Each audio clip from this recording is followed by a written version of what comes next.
Here we go. Yes. Lars Anderson and the strange way of Viking shooting. I had a go, and eventually I just thought, well, I'm going to build myself an arrow for it. So I have a bow and arrow. Now this bow here is 55 pounds at 32 inches. It will pull all the way to 32 inches. This arrow here is 28 inches. So at 28 inches, I am probably not pulling more than just over 40 pounds. Okay, and there you go. You can hold it quite easily. Like that. Okay. It's not too hard. You can hear the bow creak actually. Yeah, and after a little bit of practice, now my pinch grip was thus. Hang on a second. Let me just move this around. My pinch grip used to be when I was a kid was thus. Now I had that finger there then to play with the string a little bit. So I had the pinch grip there. So if I pull like that, I can go quite easily and get full draw.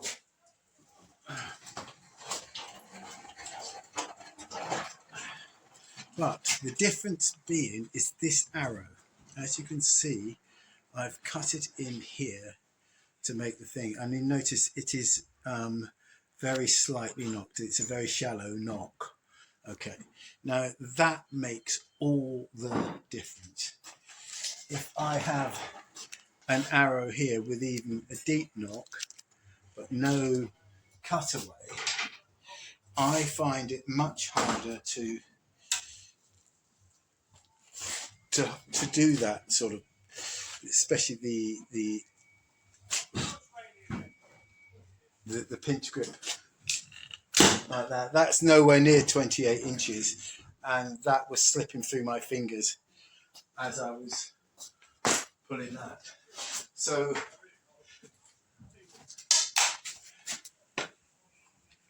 the shape knocked does make a lot of the difference.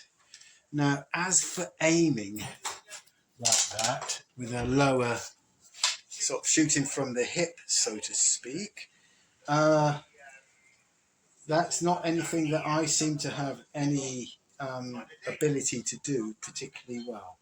I did shoot up at the woods. I shot about 30-40 arrows like that, and I adjusted my line of sight, my sight vision, and I did manage to hit a bullseye. Hit the can from about 20 meters or 20 yards. Let's call it 20 yards because thing. But the tendency is to shoot high for some reason. Okay, so but if you've been shooting like that from childhood, I'm 66 years old and I've only just started. I mean, when we were kids, we held it like that. Okay, not like that as Lars sort of like described. You can do it like that. It does. You can pull it like that, no problem. Yeah, as long as you've got the knock. As long as you have the knock sorted out with that little bit in there, which allows you to get a good grip on the arrow. Okay. Yes. So, but I did notice an American Indian showing his pinch grip, and his pinch grip was exactly the same as mine was when I was a kid, which is like that. Okay, sideways on. So you've got the pinch between this part of your finger here and the thumb. So it's there. So you're not actually holding the string or anything like that. You're holding the arrow and you can let it go. Now, as for shooting low from the low position, I get a feeling that that might have been could be artistic style from the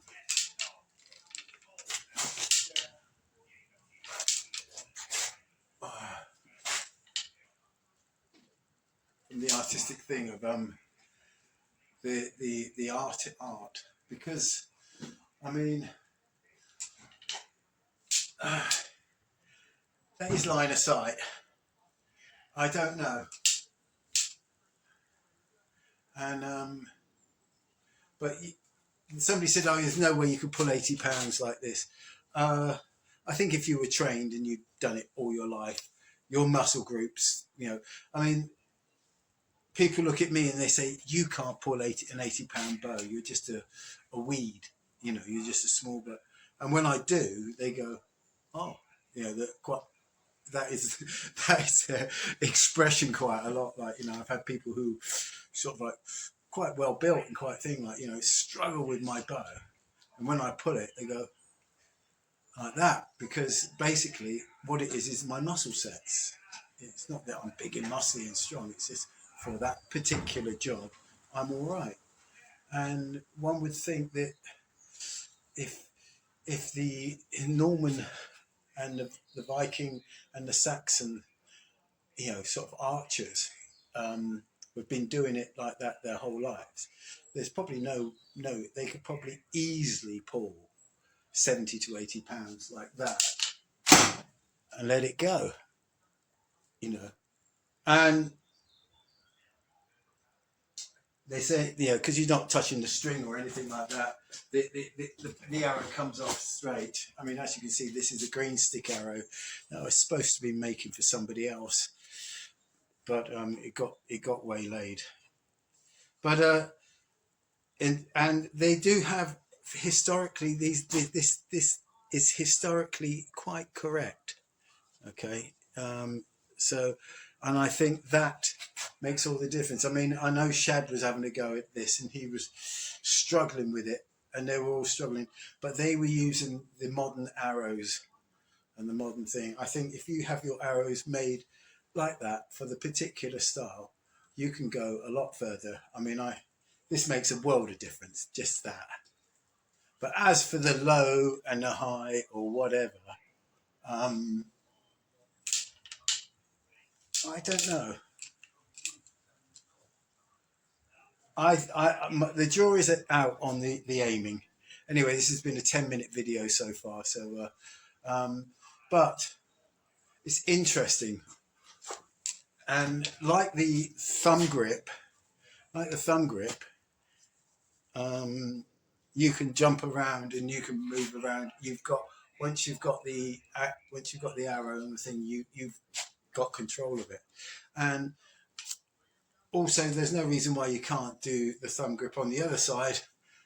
And it's the same thing there with the thumb grip. You've got the arrow controlled as well, even if you're shooting on the other side of the bow. But it's as you know, when you pull it, it comes away. There's a tendency for it to come away. So I think shooting on the thumb side of the bow is much better for the pinch grip. Although I've seen American Indians doing it on this side.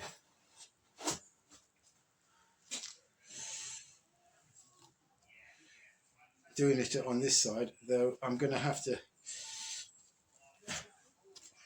do the American Indians pull, and they are quite often shooting with a flat bow like that. Okay, so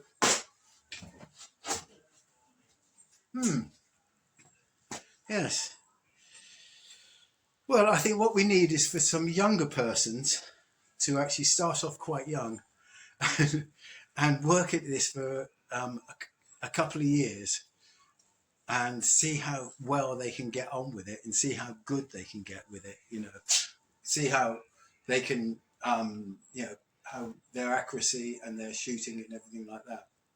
But anyway, peace and love. Interesting.